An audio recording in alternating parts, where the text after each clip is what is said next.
Hello hi నమస్తే. Welcome to MK media. నేను మీ మధు కళ్యాణ్. ప్రస్తుతం తెలంగాణ రాష్ట్రంలో లోక్సభ ఎన్నికల గురించే చర్చంతా జరుగుతుంది. ఒకవైపు అధికారంలో ఉన్న కాంగ్రెస్ పార్టీ ఏమో బీఆర్ఎస్ పార్టీ అలాగే బీజేపీ పార్టీలో ఉన్న కీలక నాయకుల్ని కాంగ్రెస్ పార్టీలో చేర్చుకుంటుంటే, మరోవైపు బీజేపీ పార్టీ ఏమో బీఆర్ఎస్ పార్టీలో ఉన్న నాయకుల్ని బీజేపీ పార్టీలో చేరుతున్నారు. ఇక బీఆర్ఎస్ పార్టీ విషయానికి వస్తే ఆ పార్టీ నుండి నేతలు వెళ్ళిపోవడమే తప్పితే ఆ పార్టీలోకి వచ్చే నాయకులు మాత్రం కనిపించడం లేదు. తాజాగా బీఎస్పీ స్టేట్ ప్రెసిడెంట్ అయిన ఆర్ఎస్ ప్రవీణ్ తప్పితే బీఆర్ఎస్ పార్టీలో చేరిన మరో నాయకుడు మాత్రం లేరనే చెప్పవచ్చు.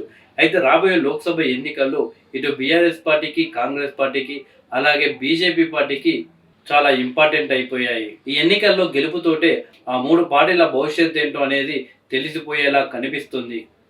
అయితే ప్రస్తుతం తెలంగాణ రాష్ట్రంలో లోక్సభ ఎన్నికలు అనగానే ఎక్కువగా సికింద్రాబాద్, భువనగిరి, నల్గొండ, ఖమ్మం అలాగే వరంగల్ గురించి ఎక్కువగా మాట్లాడుకుంటున్నారు.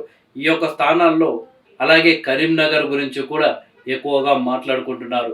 ఈ యొక్క లోక్సభ స్థానాల్లో ఏ పార్టీ గెలుస్తుందా అని ఇప్పటికే సోషల్ మీడియాలో అలాగే మీడియాలో డెబ్యూట్లు సైతం జరుగుతున్నాయి.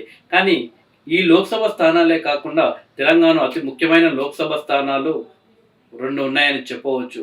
ఒకటి మల్కాజ్గిరి అలాగే నాగర్ కర్నూల్. ఈ రెండు అతి ముఖ్యమైనవని ఎందుకు అంటున్నానంటే, మల్కాజ్గిరి విషయానికి వస్తే గతంలో సీఎం రేవంత్ రెడ్డి గారు మల్కాజ్గిరి నుండి ఎంపీగా పోటీ చేసి గెలుపొందడం జరిగింది. ఇక నాగర్ కర్నూల్ విషయానికి వస్తే సీఎం రేవంత్ రెడ్డి గారు పుట్టిన ఊరు కొండారెడ్డిపల్లి అలాగే అచ్చంపేట నియోజకవర్గం.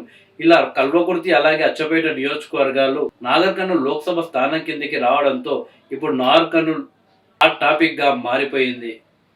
అయితే నాగర్ కర్నూల్ లోక్సభ స్థానం గురించి మాట్లాడుకుంటే కాంగ్రెస్ పార్టీ సీనియర్ నాయకులైన మల్లు రవి గారు పోటీ చేస్తున్నారు. ఇక బీఆర్ఎస్ విషయానికి వస్తే బీఎస్పీ మాజీ స్టేట్ ప్రెసిడెంట్ అయినటువంటి ఆర్ఎస్ ప్రవీణ్ గారు బీఆర్ఎస్ పార్టీలో చేరడంతో ఆయనకు నాగర్ కర్నూల్ టికెట్ కేసీఆర్ గారు ఇవ్వడం జరిగింది. ఇక బీజేపీ విషయానికి వస్తే ప్రస్తుత నాగర్ కర్నూల్ సిట్టింగ్ ఎంపీ అయిన రాములు కొడుకు భరత్ ప్రసాద్కి బీజేపీ టికెట్ ఇవ్వడం జరిగింది. ఇలా బీజేపీ అలాగే బీఆర్ఎస్ అలాగే కాంగ్రెస్ పార్టీలు నాగర్ కర్నూల్ లోక్సభ స్థానాల్లో చాలా బలంగా ఉన్నాయని చెప్పవచ్చు. నాగర్ కర్నూల్ లోక్సభ స్థానం నుండి ఏ అభ్యర్థి గెలుస్తాడనేది పక్కాగా చెప్పలేము.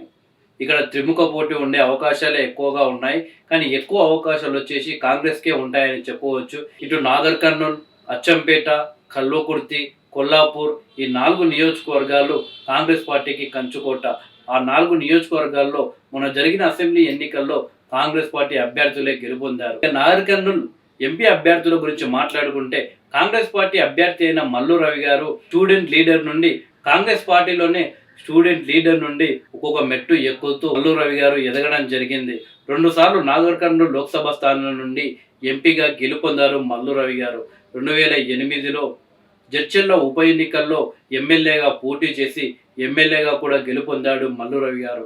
ఇక ఆర్ఎస్ ప్రవీణ్ కుమార్ గురించి మాట్లాడుకుంటే 2021లో తన ప్రభుత్వ ఉద్యోగానికి రాజీనామా చేసి బీఎస్పీ పార్టీలో చేరి బీఎస్పీ పార్టీలో కీలక బాధ్యతలు తీసుకొని మొన్న జరిగిన అసెంబ్లీ ఎన్నికల్లో ఎమ్మెల్యేగా పోటీ చేసిన ఆర్ఎస్ ప్రవీణ్ కుమార్ ఓడిపోవడం జరిగింది.